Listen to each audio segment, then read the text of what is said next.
नमस्कार दोस्तों, आप लोगों का फिर से एक बार बहुत बहुत स्वागत है देश के सबसे नंबर वन न्यूज़ चैनल में। जी हाँ दोस्तों, इस वक्त की देश दुनिया की सबसे बड़ी खबरें निकल कर आ गई जो कि आप लोगों के लिए जान लेना बहुत ज़्यादा ज़रूरी है। एक एक कर आज सारी देश की दुनिया की सारी बड़ी खबरें जानेंगे।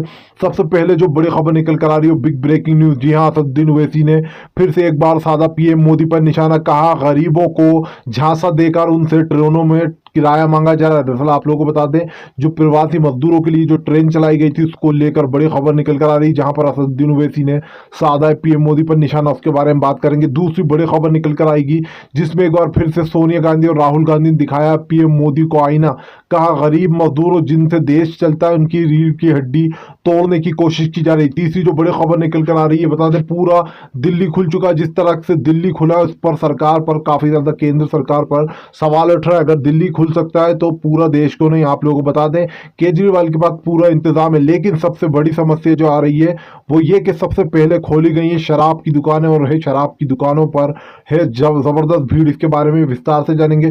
चौथी जो बिग ब्रेकिंग निकल कर आ रही है, आप लोगों को बता दें पूरी दुनिया में कोरोना संकट के बीच में केंद्र सरकार अभी भी बाज नहीं आ रही है, अपनी हरकतों से कर रही है हर जगह हिंदू मुसलमान। जी हाँ, आपको इसके बारे में विस्तार से बताएंगे।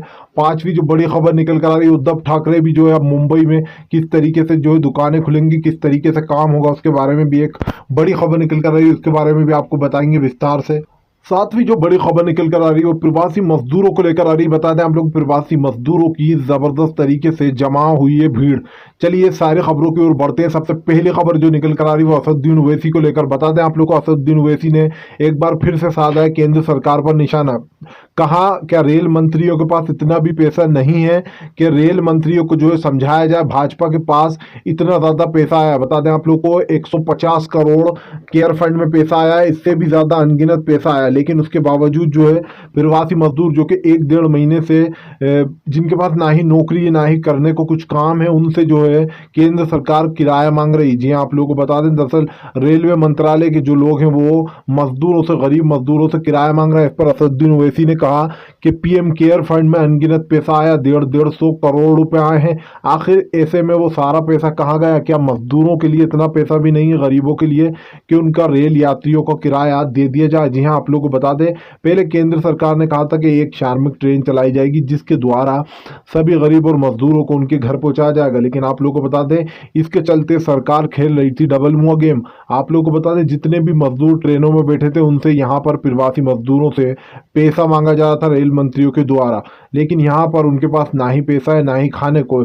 ऐसे में चलिए बढ़ते दूसरी बड़ी बिग ब्रेकिंग की न्यूज। बता दूसरी जो बड़ी खबर निकल कर आ रही है, सोनिया गांधी ने कर दिया है ऐलान और साधा है पीएम मोदी पर अपना निशाना। आप लोग बता दें सोनिया गांधी और राहुल गांधी ने कहा है कि जितने भी शार्मिक गरीब लोग हैं उनका खर्चा वो उठाएंगे। जी हाँ, आप लोगों को बता दें कि यहाँ पर जितने भी कांग्रेस के लोग हैं, नेता हैं भाजपा के, उन सभी के मुंह पर जो है यहाँ पर तमाचा पड़ा एक करार। जिस तरीके से यहाँ पर सोनिया गांधी और राहुल गांधी ने ऐलान करा है कि जितने भी प्रवासी गरीब मजदूर हैं उनका पूरा किराए का खर्चा जो है यहाँ पर कांग्रेस उठाएगी। हमारे देश के जो गरीब मजदूर लोग हैं वो हमारे देश की रीढ़ की हड्डी है, लेकिन भाजपा उसी हड्डी को तोड़ने पर तुली भी। आप लोगों को बता दें सोनिया गांधी और राहुल गांधी ने भी कहा कि सरकार के पास केयर फंड में काफ़ी ज़्यादा पैसा आया, ऐसे में वो चाहें तो इस पैसे को अच्छे काम में लगा सकते हैं जहाँ पर गरीब लोगों को सबसे ज़्यादा इस वक्त पैसे की ज़रूरत है, लेकिन उसके बावजूद सरकार जो है गरीब लोगों को लूटने का काम कर रही है। अभी भी क्या रेल मंत्रालय को, सरकार के पास इतना पैसा नहीं है कि वो रेल मंत्रालय को पैसा दे? और जो है मासूम और गरीब लोगों पर जिस तरीके से अत्याचार हो रहा है, जिस तरीके से वो 2 महीने से यहाँ पर फंसे हुए थे, उनके पास ना ही अब खाने को पैसा है ना ही कुछ खर्चा करने को पैसा है। इसको लेकर सोनिया गांधी ने कहा मुझे नहीं लगता कि अब उनके पास कुछ पैसे बचे होंगे, क्योंकि वो प्रवासी मजदूर थे, जिस तरीके से काम करते थे और अपना पेट भरते थे, अब उनके पास इतना पैसा कहाँ से आएगा कि वो जो है ट्रेन का किराया भी दे दें। आप लोगों को बता दें जिस तरीके से यहाँ पर दोहरी चाल खेली गई है सरकार की तरफ से, ये बहुत ही निंदनीय बात है कि हमारे देश के गरीब मजदूरों तक को नहीं छोड़ा जा रहा। खैर चलिए बढ़ते हैं एक और अगली बड़ी न्यूज़ की ओर। बता दें अगली जो बड़ी न्यूज निकल कर आ रही बिग ब्रेकिंग। जी हाँ, अभी भी यूपी में लगातार हिंदू मुसलमान का खेल जारी। आखिर इसके पीछे कौन है मास्टरमाइंड? दरअसल आप लोगों को बता दें जो भाजपा के नेता हैं वही यहाँ पर आतंकवादी निकलना है, उन्हीं के खिलाफ जो यहाँ पर कार्रवाइयाँ हो रही है। लेकिन जिस तरीके से हिंदू मुसलमान अभी भी यूपी में लगातार चालू है, कहना गलत नहीं होगा कि यूपी देश जो है, यहाँ पर यूपी में मुसलमान होना गुनाह होगा। जो मासूम बेचारे बच्चे लोग हैं, जो काम करने वाले गरीब लोग हैं, उनको भी जो है पीट पीट के भगाया जा रहा है, ना ही सब्जी बेचने दी जा रही है, ना ही फल बेचने दिया जा रहा है। दरअसल हम आप लोगों को बता दें कि जो गरीब लोग फल वल बेचने निकलते हैं, जिनको इजाज़त है सब्जी बेचने की, उन लोगों को भी पीट पीट कर भगाया जा रहा है और देखा जा रहा है कि वो मुसलमान हैं या फिर हिंदू। दरअसल आप लोगों को बता दें जिस तरीके से यहाँ पर हिंदू मुसलमान चल रहा था, इसमें हिंदू भाइयों ने काफ़ी ज़्यादा साथ दिया है। कहा है कि एक समुदाय को बार बार टारगेट कर रहा है और ये चीज़ को बार बार दोहराया जा रहा है कि हिंदू मुसलमान ना करा जाए। हर जगह पर यही नारा चल रहा है, लेकिन उसके बावजूद अभी भी कई अस्पताल ऐसे हैं जहाँ पर हिंदू मुसलमानों का खेल चल रहा है। आप लोगों को बता दें इलाज करना तो दूर, वो लोग मुसलमानों को अंदर भी घुसने नहीं देते। जैसे उनकी आईडी देखते हैं बाहर से ही उन्हें भगा देते हैं। अगर उनके पास कोई बड़ा अफसर पूछने जाता है तो उनके पास से सिर्फ एक ही सवाल का जवाब आता है कि हमें तो ऊपर से ऑर्डर आया है।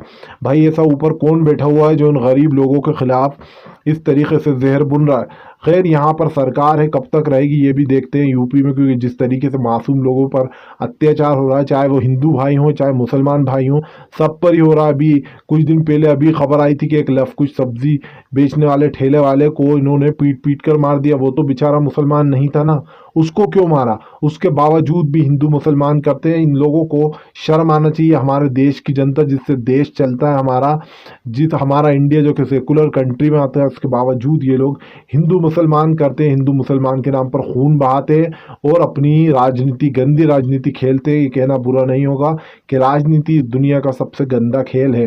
खैर चलिए बढ़ते हैं और अगली बड़ी न्यूज़ की ओर।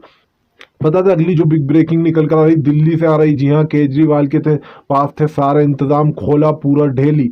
आप लोगों को बता दें पूरा दिल्ली खुल चुका है। ऐसे में केजरीवाल ने कहा है जब हम डेंगू से जीत सकते हैं तो ये कोरोना वायरस क्या चीज़ है। आप लोगों को बता दें केजरीवाल सरकार काफ़ी अच्छे से काम करती हुई नजर आ रही है। यहाँ पर पूरा दिल्ली खुल चुका है, लेकिन वहीं पर दूसरी तरफ लोग सवाल उठा रहे हैं कि आखिर जो है यहाँ पर बहुत बड़े बड़े देश हैं जैसे कि इंदौर, एमपी, ये सबको नहीं खोला जा रहा है, इनके पास कोई इंतज़ाम नहीं है। वहीं पर केजरीवाल साहब के काम की तारीफ हो रही है, क्योंकि उन्होंने कहा कि हम जब डेंगू से लड़ सकते हैं तो भाई ये कोरोना क्या चीज़ है, हमारे पास सारा इंतजाम है इससे लड़ने के लिए। आप लोगों को बता दें आज शराबों की दुकानें खोली गई, शराबों की दुकानों पर भी काफ़ी ज़्यादा भीड़ थी। लेकिन सवाल ये उठता है कि शराब बेचना इतना ज़्यादा ज़रूरी है कि शराबों की दुकान से कोरोना वायरस नहीं फैलेगा। शराबों की दुकानें खोल दी गई हैं, सब जगह की सारी जगह इजाज़त दे दी गई, लेकिन शराब में ऐसा क्या है जो शराब की दुकानों को खोल देगा? क्यों? क्योंकि मैं आपको अंदर की बात बताता हूँ। शराब, बीड़ी, गुटखा, इसके पास इन्हीं चीज़ों से सबसे ज़्यादा पैसा आता है सरकार के पास। एक तरफ तो सरकार कहती है ये हानिकारक चीज़ें, दूसरी तरफ सरकार जमकर इस चीज़ को बेचती है। अगर सरकार इस चीज़ पर रोक लगा दे, दारू, शराब, सिगरेट पर अगर इसको बेचना बंद कर दे, तो हमारे देश के 90% लोग जो कि शराब और इस बीड़ी सब में डूब जाते हैं वो कहीं ना कहीं बच जाए। लेकिन सरकार को तो पैसा कमाने की पड़ी, इसलिए दारू, शराब पर बिल्कुल भी रोक नहीं लगाती। सबसे पहले जैसे ही दुकानें खुली शराब की, जबरदस्त भीड़ देखने को मिली शराब की दुकानों पर। खैर चलिए बढ़ते हैं और अगली बड़ी न्यूज़ की ओर। बताते हैं अगली जो बड़ी न्यूज़ निकल कर आ रही बिग ब्रेकिंग। जी हाँ, यहाँ पर एक बार फिर से आमची मुंबई, यानी कि मुंबई से यहाँ पर उद्धव ठाकरे ने कहा है कि मुंबई तो खुलेगा लेकिन पूरी यहाँ पर वो बरती जाएगी जितनी भी सावधानियां हैं, और सब लोग अपने मुंह पर मास्क लगा के रखेंगे। जो भी सरकार ने गाइडलाइन जारी की अगर उसको तोड़ा गया तो वो दुकानों को बंद करा दिया जाएगा। आप लोगों को बता दें दरअसल यहाँ पर उद्धव ठाकरे ने भी कहा कि पूरी तरीके से मुंबई खुलेगा जल्द ही, लेकिन जिस तरीके से पूरी तरीके से खुलेगा उसके साथ कुछ गाइडलाइनें भी हैं कि भाई यहाँ पर लोगों को मुंह पर मास्क लगा के रखना होगा, हाथ में ग्लव्स पहनना होंगे, और यहाँ पर कोरोना का खतरा बढ़ सकता है, इसलिए पूरी सावधानी हम लोगों को ही बरतना पड़ेगी। चलिए खैर बढ़ते हैं एक और अगली बड़ी न्यूज़ की ओर। बताते हैं अगली जो बड़ी न्यूज़ निकल कर आ रही है भोपाल एमपी से। जी हाँ, भोपाल एमपी में फट गया शिवराज सिंह का ढोल। जी हाँ, लोगों ने फिर से लगाए नारे कि हम तो जो यहाँ पर लाएंगे कमलनाथ की सरकार। दरअसल आप लोगों को बता दें शिवराज सरकार जब से वापस आई है कमलनाथ की सरकार गिराकर, जनता उससे काफ़ी ज़्यादा नाखुश है। ऐसे में शिवराज सिंह ने भोपाल में कोई भी तैयारी नहीं की कोरोना वायरस को लेकर।